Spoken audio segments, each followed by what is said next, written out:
گروپی نانۆبیت یەکێک لە گروپە چالاکە کوردیەکانن لە وڵاتی ئەڵمانیا و هەمیشە کاریان ناساندن و هەروەها گواستنەوەی هونەر و موزیکی کوردیە و ناساندنیەتی بە هونەری گەلانی تر و زۆر کات ستایلی تایبەت بە خۆیان هەیە لە بەرهەمەکانیاندا و هەوڵیشیان داوە کە هەندێک ئامێری نوێ تێکەڵ بە بەرهەمەکانیان بکەن. لە پرۆگرامی کورتسات مەگەزینەوە باس لە نوێترین کار و چالاکی و بەرهەمەکانی خۆیانەکەن.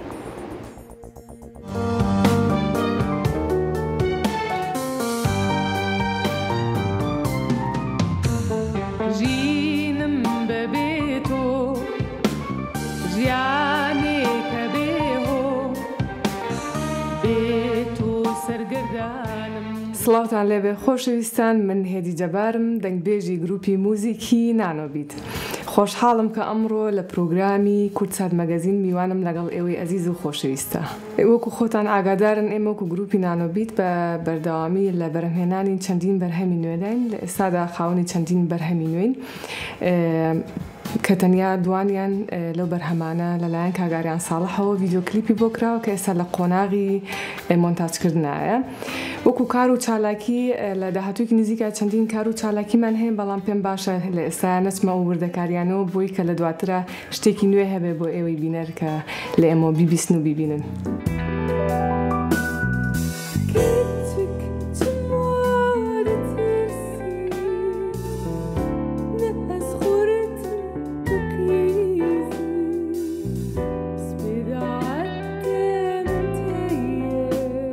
ڕاستەکەی پێش چەند ساڵێک ئامێری تەرەمین بە شێوەیەکی کتوپڕ بۆ من لە ئینتەرنێت بینیم. زۆر سەرنجی ڕاکێشام ئەو ئامێرە، چونکە بێ ئەوەی هیچ دەستکاری ئەو ئامێرە بکەیان هیچ دەستت بەری بکەوێت توانی بیژەنی لە ڕێگەی جوڵەی فیزیایی و دوور و نزیکی لە شێو کەسەوە لە ئامێرەکەەوە. سێرم کرد لە ڕۆژهەڵاتی ناوەند زۆر کەم کەس هەیە بەکاری بێنن و بە تایبەتی لە کوردستان و لە عێراق هەر نەبوو. پێم باش بوو کە ئەو ئامێرە ئێمە ژووک و کورد وەکو هونەری کوردی خۆی چەند دەوڵەمەنە ئێمە ئەو ئامێرەشی بۆ زیاد بکەین و دەوڵەمەندتری بکەین. وەکو بەکارهێنان لە وڵاتی ئەڵمانیا بەڵە چەندین ژەنیاری ئەو ئامێرە هەن، بەڵام ئەو کاتی کە من دەستم کرد بە ژەنینی ئەو ئامێرە تەنها 20 کەس هەبوو لە هەموو جیهانەکە و ئامێرانەژن، بەڵام هەستەکەم زۆرترین ژەنیاری بۆ پیا بۆ ئێستا. و خۆشبەختانە ئێمە توانیمان لە بەرهەمێکی زمانی کوردی بەنای زمانی کوردی کە هی هونەرمەندی نەمر ئارامتیگرانە، ئێمە لەو بەرهەمە توانیمان ئەو ئامێرە بەکاربێنین.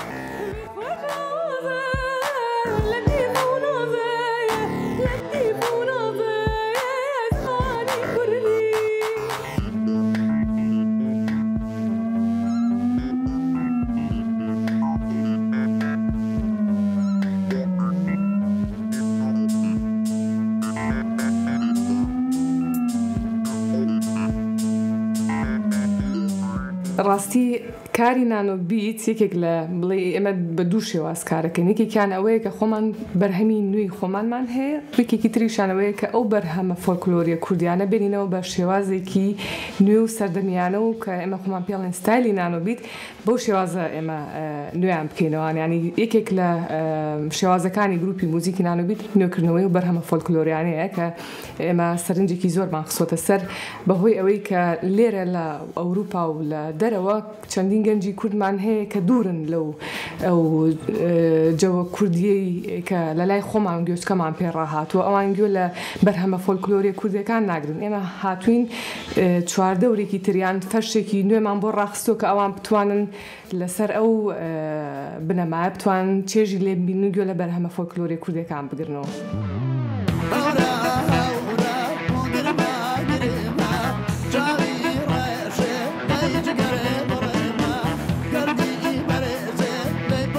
ڕاستیە وەک هەمیشە سپۆنسەری سەرەکی گروپی نانۆبیت کە بەداخۆیەڵم لە کوردستانەوە نەبوو، کە خێزانەکەی کاکێ من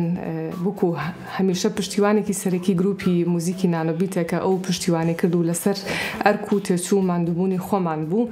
بەڵام خۆشبەختانە کاردانەوەیەکی زۆر زۆر باشی هەبوو، چەندین گەنج چەند کات بوو چاوەڕێی ئێمەیانە کرد کە بە زیندوی ئێمەش ببینین، هەر لە دوور و ناوی نانۆبیتیان بیست بوو، بەڵام نەیانەتوانی بە زیندوی ئێمە ببینن زان توانای ئێمە چییە بە زیندوی نەک تەنیا لە ستودیۆ توانایەکی باشمان هەبێ و لەسەر شانۆ نەتوانین ئەو بەرهەمانە بۆ ئاستە بەرزە پێشکەشکین خۆشبەختانە زۆر ئەنجامێکی باشی هەبوو بەڵام وەکوتم بەداخەوە کە وەکو هەمیشە بەبێ پشتیوانی هیچ لایەنێک و لەسەر ئەرکوماندوو بوون و تێچووی خۆمان کردمان ئەتوانم بڵێم تایبەتمەندی گروپی نانۆبیت زۆرە یەکێک لەوانە ئەوەیە کە هەر جارەی بە ستایلێکی تر لەوەی پێشترمان بەرهەمەکانمان تۆمارەکەین و بڵاوەکەینەوانێ و شێوازێکی تریش جارێکتر لە تایبەتمەندی ئەوەیە کە ئێمە موزیکی یان ئاواز و میلۆدی کوردی ڕۆژهەڵاتی خۆمان تێکەڵ بە موزیکی ڕۆژئاوایی ئەوروپیەکەین یانی وەکو تێکەڵ کێشکردنێک و وەکو پردێک لە بینی ڕۆژهەڵات و ڕۆژئاوایە ئەمە کە جارێکتر خۆی بۆ تۆ بە تایبەتمەندی هەڵبەت چەندین گروپی تر هەن ئەو کارە ئەکەن بەڵام بە هەمان شێوازی نانۆبیت نییە من پێم وابێ ئێمە بۆ نمونە کاڵێ گروپێک ستایلی ڕۆکی هەیە هەموو ئەندامانی گروپەکە و هەموو ئامێرەکان ستایلی ڕۆک ئەژانن بەڵام گروپی نانۆبیت تێک ئەنی لە ناو یەک گۆرانیشا چەندین ستایل ئەتوانین گوێبیزبی بۆ نمونە ئەتوانی درامسەکە ڕۆک لێبە بەڵام لە هەمان کاتە ئازف بەیزەکە فانک لێبە گیتارستەکە ڕێگی لێبە گۆرانی بێژەکە کلاسیک بڕوایان ڕۆژهەڵاتی بڕوە مەقامێک بڵێ شتێک بڵێ ئەم تێکەڵ کێشکردنە خۆی لە خۆیان مەشتێکی زۆر نوێ بۆ ئێرەش نەک هەر بۆ لای کوردستان هەرچەند بۆ لای ئێمەش ئەڵێن ئەو موزیکێکی تا ڕادێک تۆزێک کورسە لە سەرەتایە لەبەرەوەی شتەکان نوێن و کاتی پێویستە تاوەکو گوێی گوێگری کوردی پێڕایەت.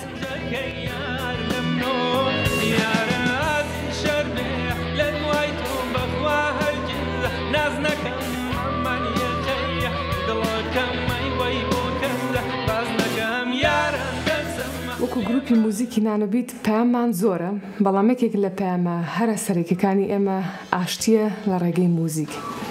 چونکە ئێمە چەند نەتەوەیەکی جیاوازین لەسەر ئەم زەویە و لە چەندین کللتوری جیاوازەوە هاتوونەتە بوون و جیاوازیمان هەیە لە بیرکردنەوە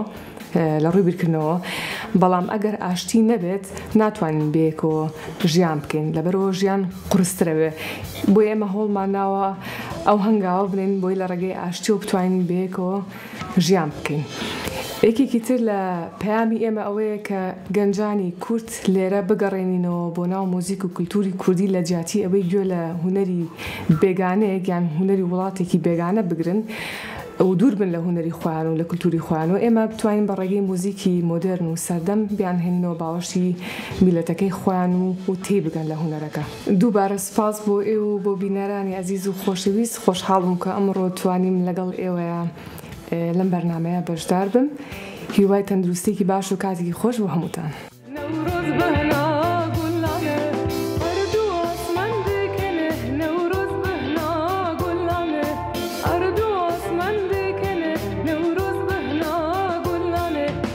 ساوتان لێبێ ئازیزان خۆشەویستان خۆشحاڵم کە لێرەوە جارێککە دەرفەتێک هەبوو بتوانین لە نزیکە و باسی چالاشەکانی گروپی نانۆبیتان بۆ بکەین لەبەرەوەی ستایلەکەی کە هەڵمان بژاردووە جیاوازە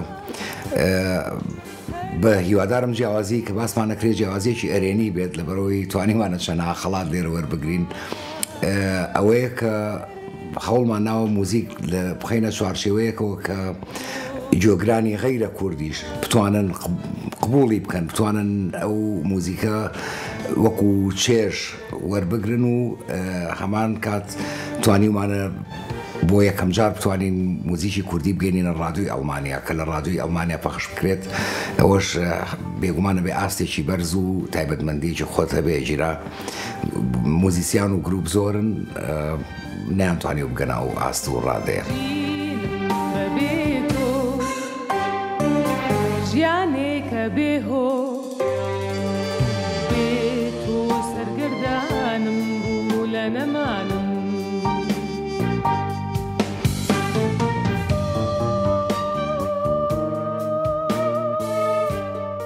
تا ئێستا کردومانە گروپی نانۆبیت پێکهاتووە لە 5 موزیسیان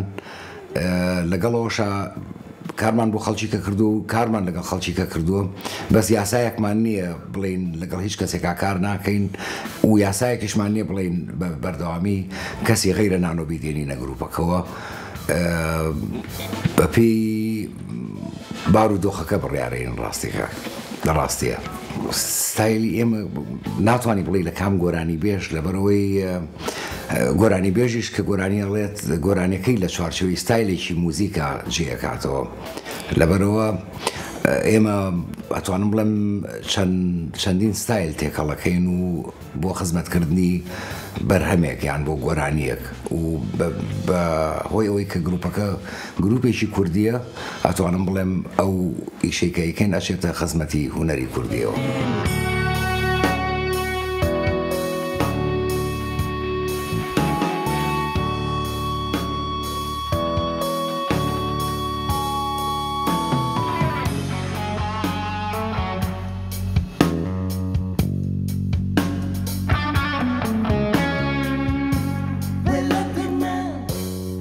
ڕاستیەکەی و من نازانم بۆ بەس ئەیجەرمەوە بۆ ئەوەی کە ئەو ستایلی ئێمە ئەیکەین با بڵێن ڕەنگە زۆر تەنانەت هاوتەمەنی خۆم وەکو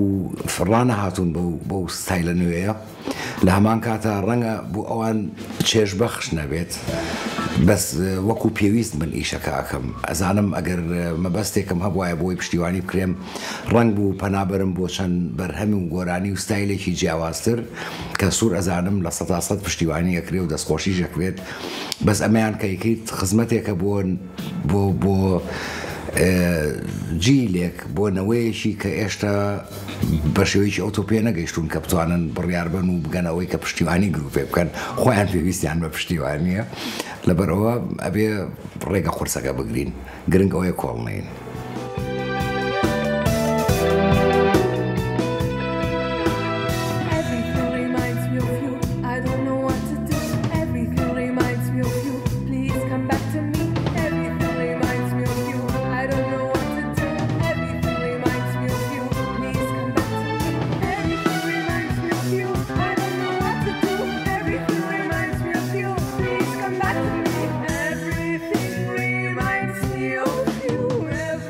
وڵات جارێککە کۆنسرت بکەین